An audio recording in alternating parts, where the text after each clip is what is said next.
Hey folks, it's Eric from Support Adventure, and I'm making this video so I can pretty much once and for all talk about the history of how I got into the IT industry and basically just give a little information on the backstory of Support Adventure and how it evolved into the business that it is today. This will be a two-part video. One of them will cover, this one will cover my history up until the time that I started traveling and doing remote IT, and the next one will sort of explore doing remote IT and getting the business as a remote-only IT company. So here we go. I grew up in a city called Toronto, Canada, in a neighborhood called Rosedale / Moore Park, sort of two sides of the neighborhood. And this was a very nice place to live, sort of wealthy, upper middle class neighborhood. My father was from Austria. He moved when he was a kid. My mother grew up there, whatever. I grew up in a very nice environment with lots of successful people around, and life didn't really have any big problems. I feel so grateful to have grown up in this neighborhood and to have the stability and good education that I had. Now, when I was about 11 years old, my mother was a school teacher, teaching kindergarten grade 1 and 2 at one of the public schools near the university. And my father was a sort of businessman in the entertainment industry that later turned to the tech industry a little bit. And from the age of 10 or 11, I was born in 1983. So from like 1984, computers started coming in the home. And I immediately got interested in the computer. So my dad brought home the first computer. It was a 386 with an 80 megabyte hard drive and 8 megabytes of RAM. And he had been using the computer in his office for like a year or two before this, and he knew a few things and he showed them to me, and then immediately I started picking up how to do stuff on the computer. The first thing was I got Star Wars X-Wing, which was a game where you could fly the Star Wars fighters around the galaxy or whatever and fight other, TIE fighters and whatever it was. And this didn't actually work on my 386 computer when we got it. So what I had to do is reconfigure the memory files, EMM386 and config.sys, I believe they were called, so that my game would work. And with that success under my belt, my game was working. I spent hours playing X-Wing, and then I was also curious about the computer, what it could do. It was the same year I actually picked up the guitar. It was the same year I got into music and computers, which continue to be huge things in my life to this day. So by Christmas that year, I don't know how many months, but I had started to, Windows came out, we got Windows 3.1 was the version. I started installing it, reinstalling the operating system, learning about boot sectors, Windows over DOS, learning about batch files and all that stuff. It was all coming really quickly. I couldn't explain how I knew it, but I just had a natural ability to fix the computers and figure it all out. And basically, it went well. And I was naturally curious, and I was naturally doing whatever I could. For example, my junior high school, so the age of 12 years old, I was in this school. They had some computers. They were on a network, one of those networks that had those sort of round cables that you plugged in. I can't even remember what they were called. And there was a sort of shared drive they were like dumb terminal shared drive that was loaded on. And so what me and my friend did, we used the QBasic application to go and save a text file to that shared drive. And then we had based on making entries and reading that text file, we had a sort of homemade chat thing, or our own chat thing that we could use across the computers in our junior high school. And of course the teachers saw this and they thought we were up to no good and got really freaked out by the fact that we were able to do this, and that was completely outside of the programs that they knew were on the computer. But it was the first sort of glimpse into the world of, I knew stuff. I had an ability that these older teacher people did not on the computers, and that continued very much into high school. So when I got to high school, I guess I was 14 years old, and my dad made a very good recommendation that I take typing class in grade 9, typing class, where you would learn how to type properly. Because I see a lot of people, even in the IT industry, still to this day type like this, and it looks ridiculous and it's really silly. I type with, I put my these two fingers on the F and the J key, and I can type really quickly because I learned how to do it properly at that point. At that point, I showed the teachers in the computer class that I really did know computers, and they allowed me to skip the after typing class, they allowed me to skip 1 year, which was, I think it was basic programming. I went straight, in grade 10, I went straight to the grade 11 or grade 12 programming class, which was C++. And so I started in that, and the teacher who was teaching us then, she was the best teacher, so she got a job at Microsoft for twice as much money that a teacher got paid. And well, the whole thing was in free fall, and I had started fixing, at that point I had already started fixing computers for friends of the family, godmother, godfather, people like that would have me over for dinner, and I'd do their computer stuff, and none of these people knew how to fix their computer when it went wrong, and I knew. Then at the age of 15, something really interesting happened. 400 machines got delivered to my school and 0 IT staff. Now, the science department was involved in the delivery of the computers, and implementing them in their labs, actually. And one of the science teachers who I knew from, he was my homeroom teacher in grade 9. He knew me, and he saw how good I was with the computers. And another kid, Alex, was really good with the computers. So he actually did talking with the administration, so that we were put in an in-school work placement program to set up the new network of 400 machines, because none of the computer teachers knew anything about this. They didn't know what a domain was. They didn't know how Windows NT4 worked, but we were quickly figuring it out based on the machines that were being delivered. So we were the people who recommended they get a server, get a domain controller, that would set it all up. We were the people who took the database spreadsheet that they had of students with their student numbers and imported that into the domain. So everyone had an account across the whole 400 machines that worked, with the default password being their birth date, the username being their student number or something like that. And we set up the whole thing. So basically it meant that for about a third of the time I was in school, from the 3rd year of high school and the 4th year of high school, I was actually working on the computers. I was there in a mostly self-directed role, setting up the domain with my own office in the school, and with an incredible amount of freedom. And I learned so much. We were having battles with the other kids in the school who were trying to hack our network, and we were shutting them down and all this stuff. It was like all sort of a fun game. And yeah, that continued for 2 years. And after 2 years, I had sort of had enough, because what happened is I had the work school placement in the school, and one of the other kids from my computer class got a work placement in a software company, where he was designing their website in a software company. So basically it was an office down the road from the school, which was full of, I guess there were like three or four Russian programmers in there, and one South African guy who was the selling the product, and another couple other sales guys who were going around to all these executive search firms. It was recruitment software for executive search firms. So I started doing the network for them. So I was the network guy who was allowing all these Russian programmers to have the infrastructure that they were doing their programming on, because they were very good at doing programming, because they're, the old Soviet and Eastern European systems were very good at technical stuff. So those Russian guys could do that and all the math involved, but they needed someone like me to come in and fix their networks. That went well, and I started charging them money, not much money. But what they did as part of the deal is they recommended me to all the clients. So they started when I was 16, when I was still working in the school, setting up their computers.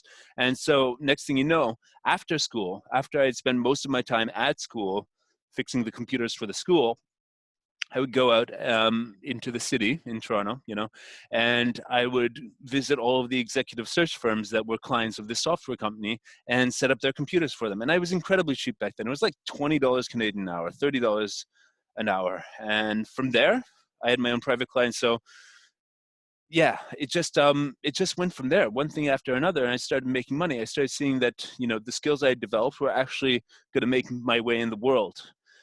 And so I started at that point, at the age of 16, I started thinking, well, I can make this bigger, make more money, get more clients. And I got hungry for success at the age of 16. So I started putting up signs around the neighborhood that said "computer genius for hire."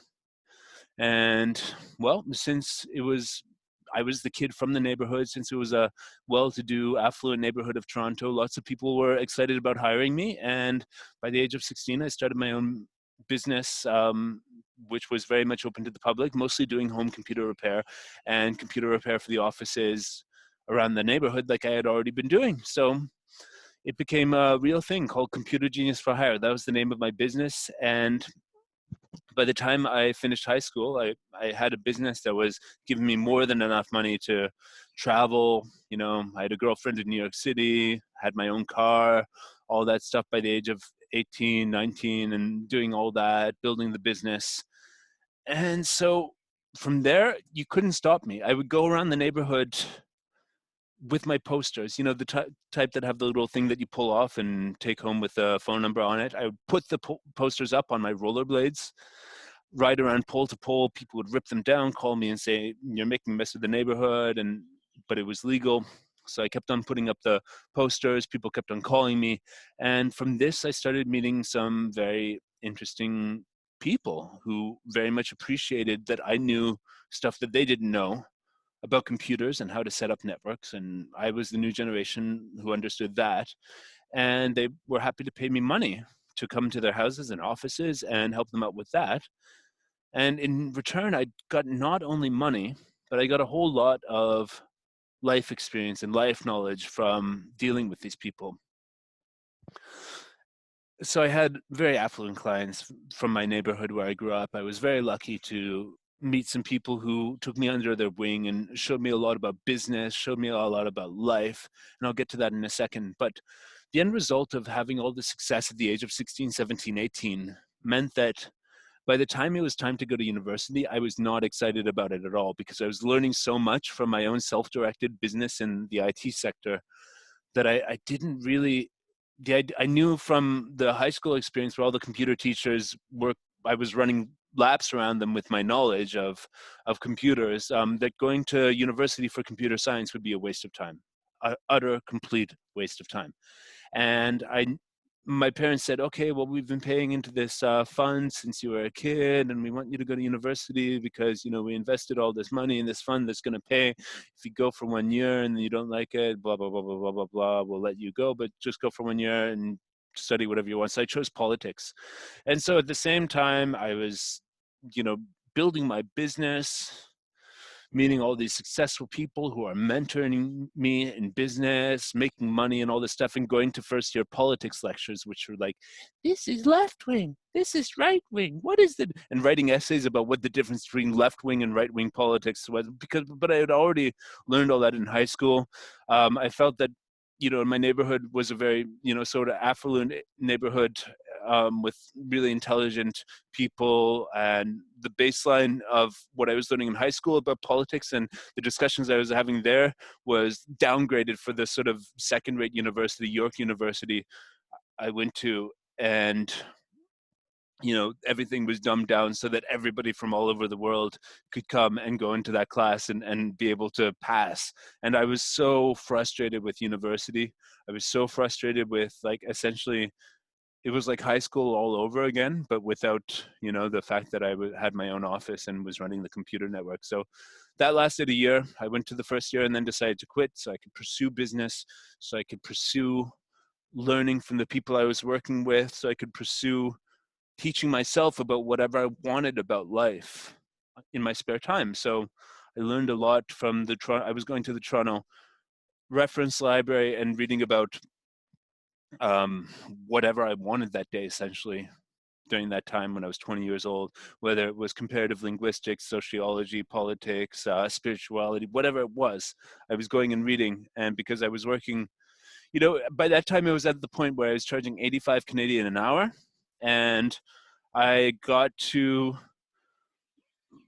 work like 2 or 3 hours a day, and that was enough money to pay for my life and even have extra left over. So I did have time to go to the library. And so I really had this ability to direct myself in my education to learn a lot about business from influential people and still have enough free time to also explore my youth, have formative experiences. And, I was a lot more free than a lot of 20-year-olds were who were in university, a lot more 20-year-olds were that had to work, more than 3 hours a day to keep themselves going. And it was a really good time.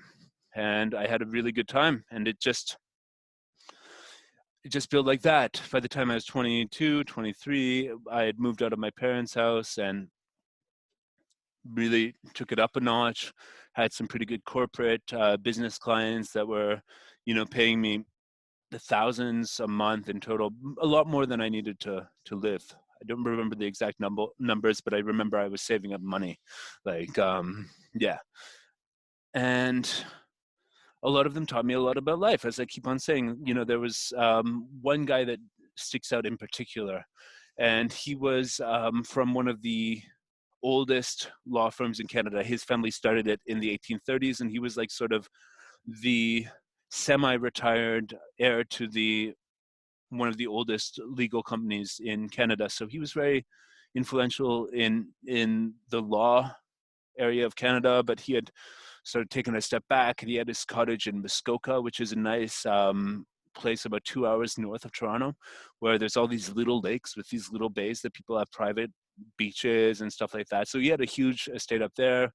And one of the projects that I had to do for him was I had to make it so in his house, he was working from home and from the cottage. So I had to make it so all the documents that were at his house were also at his cottage. Now, this is before Dropbox and all that stuff that you have today, but I essentially had to set up a very similar system via a tool that ran on FTP to sync all these documents on a 1 megabit connection up at the cottage in Muskoka.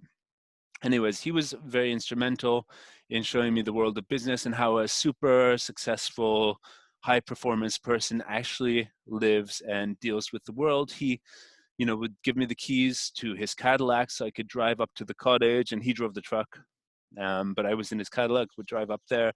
He had a seaplane up there. He would take me, he was a pilot. He would take me on the seaplane, and we would fly around, Muskoka, over the lakes and all that stuff. It was amazing. Flying in a seaplane is like flying in a little car, actually. And except for at one point it just takes off and you're flying. So really amazing guy. He told me that when he was 16 years old, his father introduced him to Albert Einstein, and all these sorts of stories about, basically being at the top of Canadian legal society his whole career.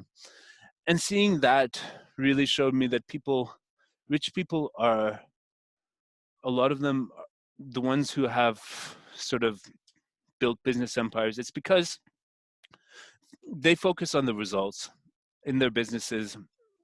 They focus on keeping stability, being good people to the ones around them, because if you're fucking people over constantly, you're not going to be able to maintain, because there'll always be people who are trying to pull you down. So a lot of those business ethics came from these sorts of people in my neighborhood who were from these old money Anglo-Saxon rich families who had been at the top of Canadian society for generations and stay there because of basically a stabilized sort of way of doing business and their strong ethics and the fact that, people around them make money too.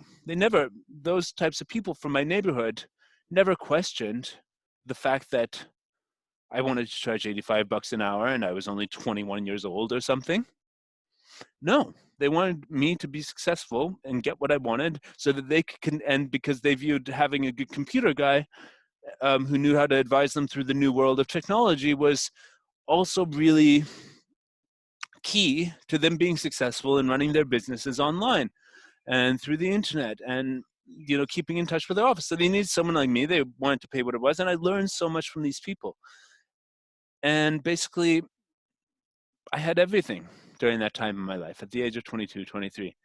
I had everything except for, since my family was from Europe and all that stuff, I was raised in such a way through trips to Europe as a child that I wanted to explore the world. And basically, I would go to Europe every year from the age of 19 and explore, the places where my family was from in Vienna and Bratislava, places like that, Central Europe, basically. And that started changing me as well. So everything was fine in Canada. Canada is one of the easiest places in the world to live. You don't have problems, like real problems, especially if you come from such a nice upper middle class background as me. And I basically feel like I had done everything I could do at that level of life. And, you know, I'd been in the houses of people who, you know, were super successful, super rich. And probably I'd been in more of those houses, more of those offices, sat at more of their computers than anybody else in my neighborhood. And I knew essentially if I were to stay in Canada, what I was striving for, what kind of lifestyle the successful people were having. And it didn't quite inspire me, you know, because I grew up with a dad in the music business. Oh, and one thing I forgot is actually when I was 16, my dad was general manager of Canada's first internet radio station. So I had a summer job at one point there, broadcasting concerts, and I was able to actually get my favorite band at the time. You know, I suggested we broadcast their concert, and the people at the radio station made it happen, and I got to do an interview with them. So I was on that internet radio thing. I was also broadcasting to my friends on ICQ Messenger when I was 16, video in 1999. I was doing video broadcasts and all that stuff.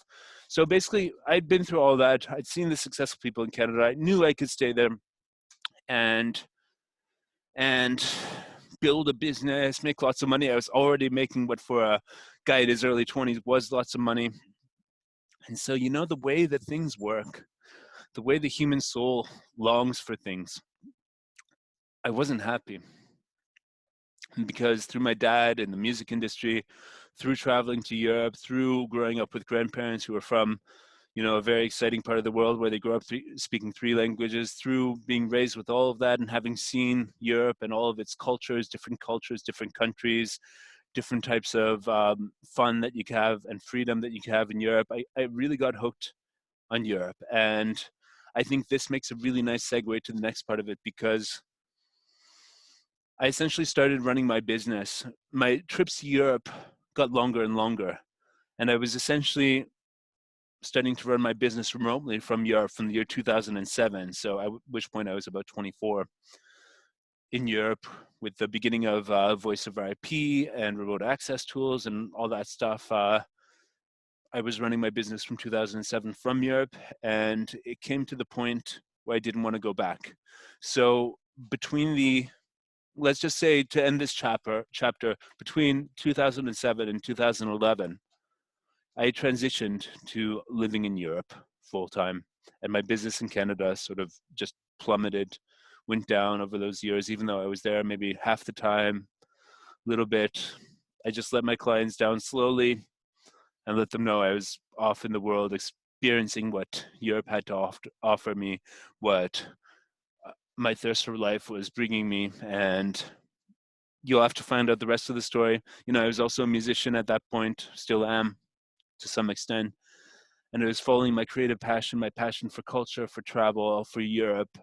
And that took me away from my business in Canada and took me on the road to starting this business support venture, which is now a global business, which helps people find work from wherever inspires them. So the vision was brought from there, from growing up in Canada, learning from the wealthy and successful people in Canada, and learning all I could from that, and then moving on into the world. That's how Support Adventure was born. So in the next sort of chapter, in the next video, which you'll find a link to below, I'll tell the story of how I went from Canada to being based in Serbia via London, England at some point, and then making this business which has gone all over the world.